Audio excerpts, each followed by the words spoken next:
March 3, 2023. Judge Clifton Newman's voice rang through the courtroom as he delivered the sentence. Life in prison without the possibility of parole. Not once, but twice. For the murders of his wife Maggie and his son Paul. Most people watching that day likely believed justice had been done. A monster locked away. Case closed. But what if what's happening to Alex Murdaugh behind prison walls is actually more punishing than any execution?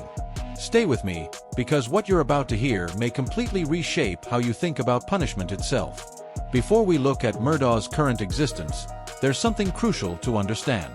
He isn't only serving 2 life sentences for murder.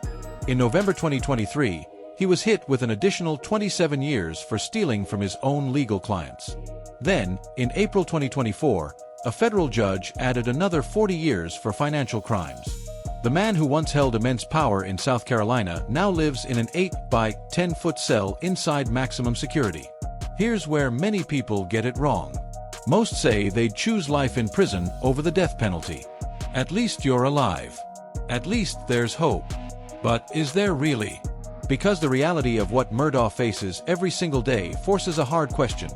Which punishment is truly worse? Murdaugh is held in protective custody at an undisclosed maximum security prison. The location is kept secret because officials know someone with his notoriety wouldn't survive in general population. Even the prison system admits that placing him among regular inmates would likely lead to his death. Instead, he's isolated with roughly 28 others, former law enforcement, correctional officers, child offenders, and other high-profile inmates who all require extra protection. His cell measures just 8 feet by 10 feet. A bed, a toilet, a sink.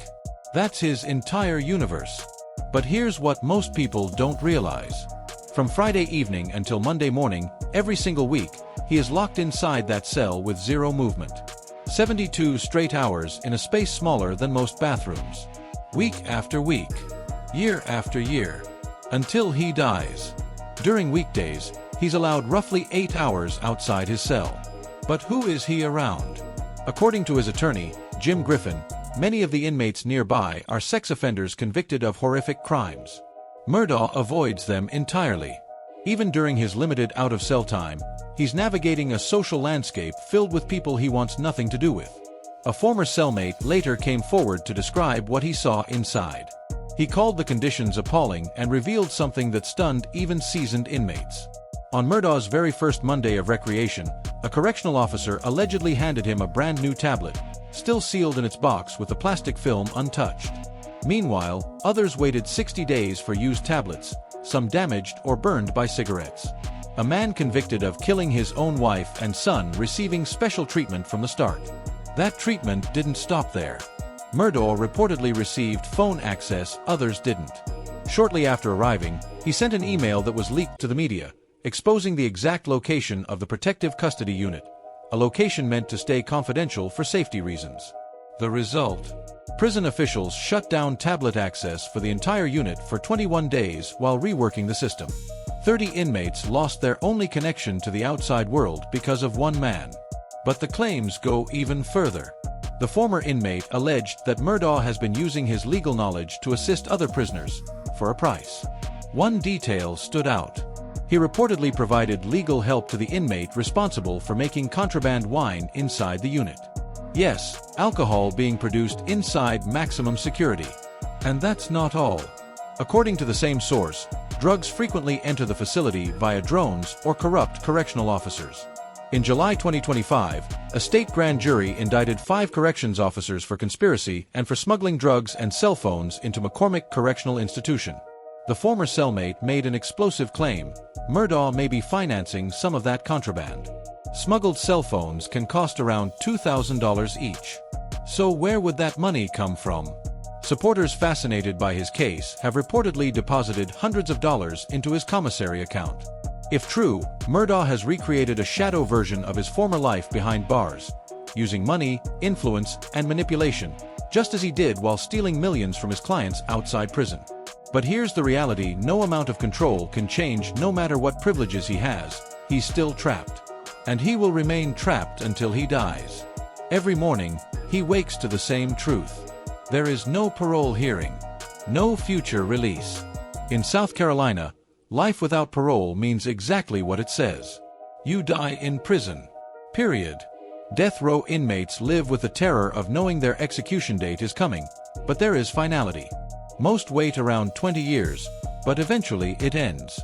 With life without parole, there is no ending. You watch yourself grow old inside concrete walls. You watch the world move forward without you. You watch everyone you care about age, disappear, or die, while you remain alive, but not really living.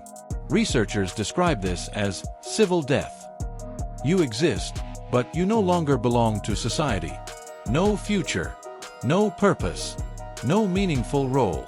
Some criminologists argue this prolonged psychological suffering is actually harsher than execution, because the condemned are spared decades of isolation and identity erosion. Murdaugh's situation is even more severe. Protective custody means he's confined within confinement. He can't join programs that offer purpose. He can't pursue rehabilitation because there's nowhere to go.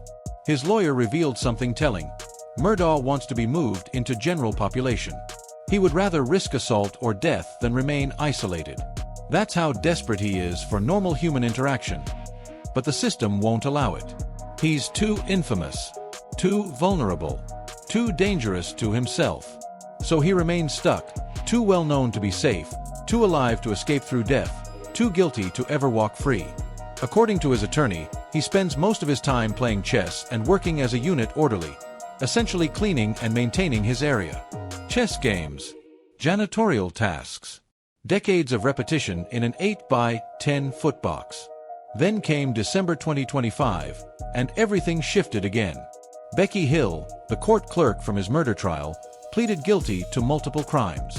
She admitted to showing sealed crime scene photos to reporters, lying under oath, taking illegal bonuses, and promoting her book about the trial for profit. She committed perjury, obstructed justice, and violated her oath. This matters because Murdaugh's defense has long argued he'll tampered with the jury, making comments intended to influence a guilty verdict so she could capitalize financially. 3 jurors confirmed she made statements that felt improper. 11 others denied wrongdoing. A judge previously denied a new trial, but Hill's guilty plea changes everything. On February 11, 2026, the South Carolina Supreme Court will hear oral arguments on Murdaugh's appeal. His attorney says they are cautiously optimistic, citing procedural violations and Hill's admitted misconduct. But here's the hard truth. Even if Murdaugh somehow wins a new trial, he's not going free. He's still serving 27 years for state financial crimes and 40 years for federal convictions. Even an acquittal on murder charges wouldn't save him from dying in prison. Which brings us back to the core question: death penalty or life without parole? Which is worse? Most instinctively say life without parole, because at least you're alive. But existing in endless punishment, with no hope and no end, is that really living? Murdaugh is 56 years old. If he lives to 80, that's 24 more years.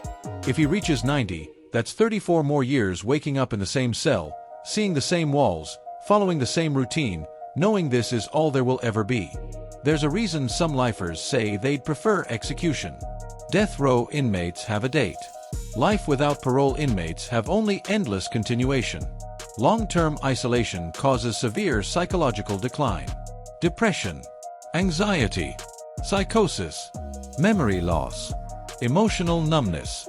For someone like Murdaugh, once wealthy, powerful, and respected, the collapse is total. From legal royalty whose family dominated a county for generations to an anonymous inmate in a space barely larger than a parking spot. Does he deserve sympathy? No. He murdered his wife and son. He stole millions from vulnerable people. He ruined countless lives.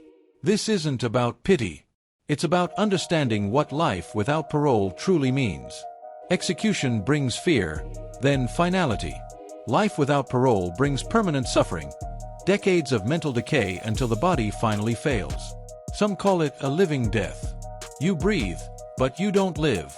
Every morning begins with the same realization: this is forever. Some say that's justice. Others argue no human being should endure that kind of prolonged psychological destruction. Where do you stand? Is this justice, or is it revenge? Life without parole may appear more humane than execution.